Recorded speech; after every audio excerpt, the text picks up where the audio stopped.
चलिए अब बात करते हैं भोजपुरी सुपरस्टार खेसारी लाल यादव के नए गाने बिगड़ जाई का के बारे में। आपने देखा होगा ये गाना बहुत ज्यादा बुरे तरीके से सुपर डुपर फ्लॉप हो गया। एक दिन में इस गाने पे 1 मिलियन में व्यूज नहीं आया और अभी ये 2 दिन गाने को आए हुए हो चुका है और आप यहाँ पे व्यूज देख सकते हैं। दोस्त हम आपको बता दें ये गाना कहीं ना कहीं फ्लॉप होने का बस एक रीजन है और वो है अखिलेश कश्यप। आप देखते होंगे अखिलेश कश्यप जो है वो हमेशा खेसारी लाल यादव को परेशान करना, विवाद में फंसाना, एग्रीमेंट में फंसाना, इस तरह का काम हमेशा वो करते ही रहते हैं। और इस वाला गाना को भी पिछले दूसरे के गाने से चोरी करके और फिर इस गाने में गवाने का कोशिश किए। लोगों को ये बिल्कुल अच्छा नहीं लगा। इनफैक्ट खेसारी लाल यादव के फैंस को भी बहुत बुरा लगा कि बताओ यार बार बार एक ही स्ट्रेटजी से विवाद करके गाना चलाने का अखिलेश कश्यप कोशिश करते हैं, जिसकी वजह से इस बार इतने अच्छे गाने को किसी ने रिस्पॉन्स ही नहीं दिया, जिसकी वजह से ये गाना लिटरली फ्लॉप हो गया भाई। दोस्त यहाँ पर्सनल मेरी राय जानिए, ओपिनियन जानिए या फिर ऑब्जर्वेशन जानिए। यहाँ पे ये आदमी जो है ना अखिलेश कश्यप, वो खेसारी लाल यादव को लिटरली खा गया है। ये इंसान जब से खेसारी लाल यादव के जीवन में आए हैं तब से भूकंप, तबाही और पता नहीं क्या क्या बनते जाता है इनके जीवन में। और फाइनली ये गाने का रिजल्ट आप देख ही सकते हैं।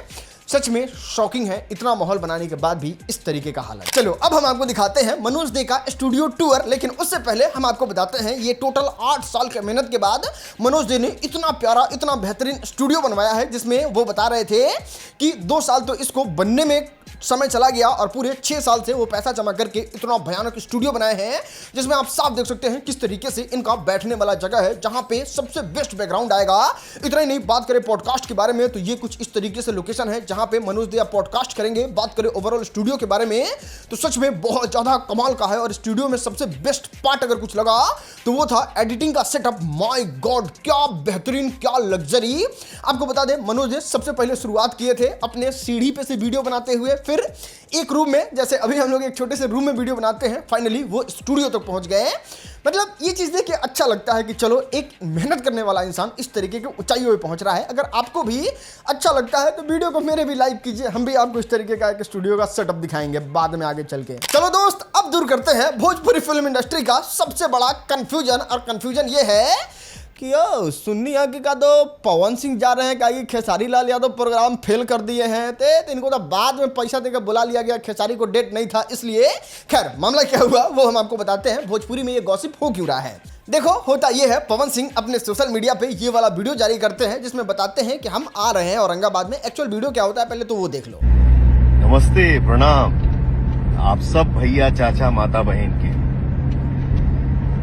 हमारा हलवानी 14 मई 2025 यानी कल बराही धाम चपला पलामू में। अब देखो इंटरनेट पे ये खबर था कि इस जगह पे खेसारी लाल यादव भी जाने वाले थे, लेकिन अब खबर ये है कि खेसारी लाल यादव का वहां शो कैंसिल हो गया है और उस कैंसिल करके वहां पे पवन सिंह को बुलाया गया है क्योंकि खेसारी लाल यादव के पास टाइम नहीं था। लेकिन सच ऐसा बिल्कुल भी नहीं है। सच तो ये है कि वहां पे शुरू से पवन सिंह ही जाने वाले थे। खेसारी लाल यादव को वहां पे सिर्फ वीडियो बनाना था और उस वीडियो में डेट तो खेसारी लाल यादव बताए हैं, सारा कुछ तो बताए हैं, लेकिन ये बिल्कुल भी नहीं कहे हैं कि हम वहां पे आ रहे हैं। और आप खेसारी लाल यादव के उस बाइट को दोबारा सुन लीजिए।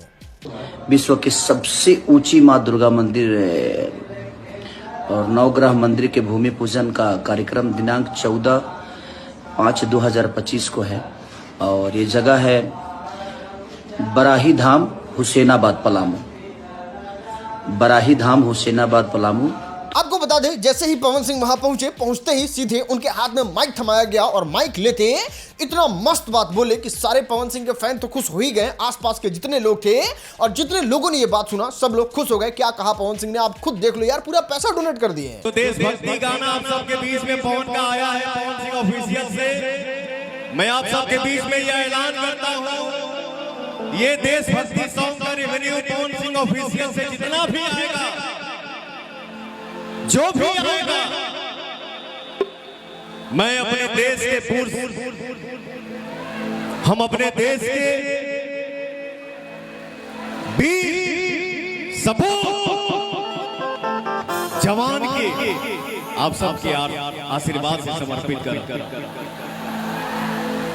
आपको बता दें उस मंच पे बहुत बड़े बड़े लोग बैठे हुए थे और ब्रिजभूषण शरण सिंह के साथ पवन सिंह के रिश्ते बहुत ज्यादा अच्छे लग रहे थे। एकदम हंस हंस के वो लोग बात कर रहे थे। और बात करें पवन सिंह के बारे में तो ना भैया ना गाड़ी से यात्रा नहीं किए, वो हेलीकॉप्टर से यात्रा किए, जहां पे फूल भी बरसाया गया और हेलीकॉप्टर से उनका काफिला कुछ इस तरीके से घूम रहा था और ये चीज देख के अच्छा लग रहा है। अब हमारे भोजपुरी के सुपरस्टार इतने पैसे वाले हो गए हैं कि अब हेलीकॉप्टर से हर जगह घूम रहे हैं। अभी खेसारी लाल यादव को देखे थे, पवन सिंह को देखे थे, पहले तो जितने भी भोजपुरी के सुपरस्टार हैं सब लोग राजनीति काम से जाते थे, लेकिन अब पर्सनल यूज के लिए भी हेलीकॉप्टर इस्तेमाल हो रहा है। वाह, ये सही में बहुत बड़ी बात है।